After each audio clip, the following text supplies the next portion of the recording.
بسم الله الرحمن الرحيم. السلام عليكم ورحمة الله وبركاته. الحمد لولي والصلاة لنبي محمد وآله وصحبه أجمعين أما بعد.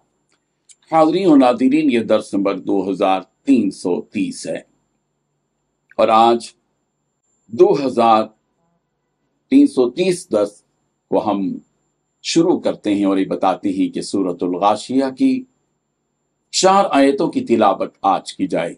آیت نمبر 17 تا 20۔ اعوذ باللہ من الشیطان الرجیم، بسم اللہ الرحمن الرحیم۔ افلا ينظرون الى الابل كيف خلقت والى السماء كيف رفعت وإلى الجبال كيف نصبت وإلى الأرض كيف سطحت صدق اللہ العظیم۔ لفظی ترجمہ یوں ہے، افلا ينظرون، کیا پھر نہیں دیکھتے وہ، إلى الإبل، اونٹوں کی طرف، كيف خلقت، کیسے وہ پیدا کیے گئے، وإلى السماء، اور آسمان کی طرف، كيف رفعت، کہ وہ کیسے بلند کیے گئے، وَإِلَى الْجِبَالِ، اور پہاڑوں کی طرف، كَيْفَ نُصِبَتْ، کیسے وہ گاڑے گئے، وَإِلَى الْأَرْضِ، اور زمین کی طرف، كَيْفَ سُطِحَتْ، کیسے بچھائی گئی۔ ترجمہ یوں ہے، تو کیا یہ لوگ اونٹوں کو نہیں دیکھتے کہ انہیں کیسے پیدا کیا گیا، اور آسمان کو کہ اسے کس طرح بلند کیا گیا، اور پہاڑوں کو کہ انہیں کس طرح گاڑا گیا، اور زمین کو کہ کیسے اسے بچھا دیا گیا۔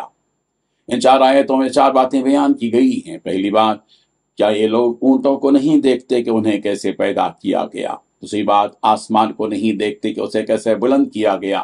تیسری بات، پہاڑوں کو نہیں دیکھتے کہ انہیں کس طرح گاڑا گیا۔ چوتھی بات، زمین کو نہیں دیکھتے کہ اسے کس طرح بچھایا گیا۔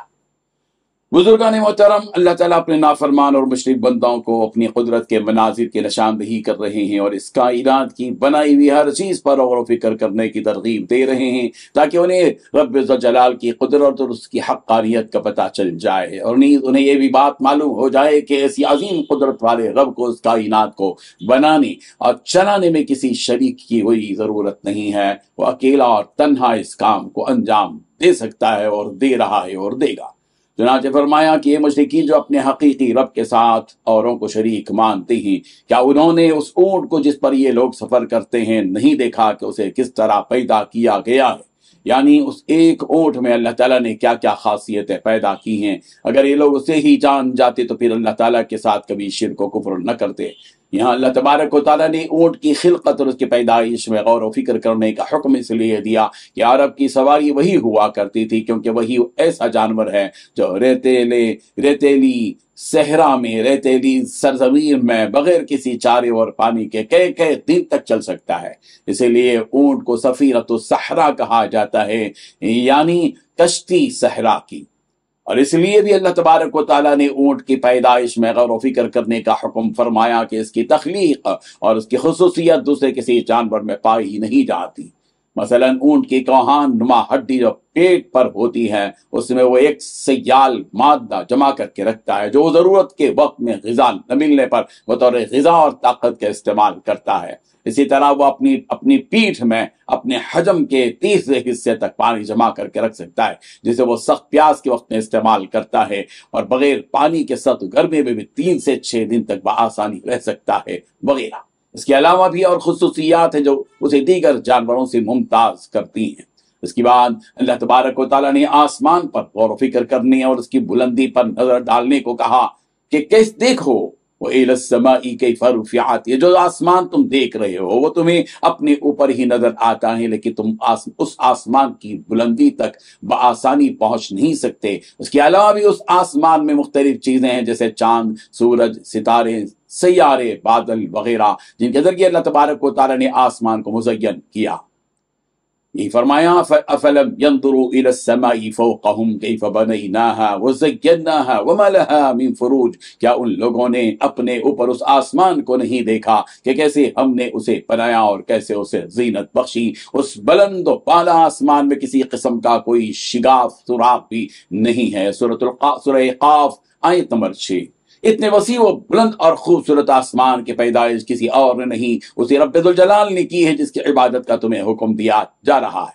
اس کے بعد ان مضبوط اور اونچے اونچے پہاڑوں پر بھی نظر ڈالنے کا حکم دیا گیا، وَإِلَى الْجِبَالِ كَيْفَ نُصِبَتْ، کہ نظر ڈالو ان پہاڑوں کی طرف کہ کیسے رب ذوالجلال نے جگہ جگہ ان پہاڑوں کو زمین میں نصب کر دیا جو زمین کو ڈھلنے سے ڈاواڈول ہونے سے روکتے ہیں۔ اسی کے ساتھ ساتھ ہم نے اس مسطح فرش نماز میں انہیں پیدا کیا، یعنی وہ اس زمین کو پیدا کیا جو مسطح ہے، فرش ہے، اور اس کو پیدا کیا تاکہ تم اس میں چل سکو، پھر سکو، اپنی غذا اور کھیتی کے ذریعے حاصل کر سکو اور باغبانی کر سکو۔ اگر تم لوگ ان تمام چیزوں پر ذرا بھی غور کر لو تو تمہیں ہماری وحدانیت پر بھی یقین آ جائے گا، اور اس وعدے پر بھی جو ہم نے تم سے کیا، یعنی مرنے کے بعد دوبارہ اٹھائے جانے اور پھر حساب و کتاب کے ہونے پر۔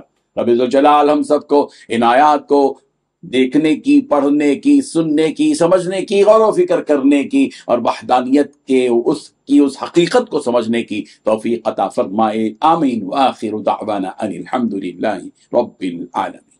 ڈیلی درس قرآن کو سبسکرائب کیجئے، اپنے تاثرات اور مشورے ارسال کیجئے اور اپنے متعلقین کا گروپ بنا کر انہیں روزانہ درس قرآن بھیجئے اور اجر و ثواب پائیے۔ جزاکم اللہ خیر۔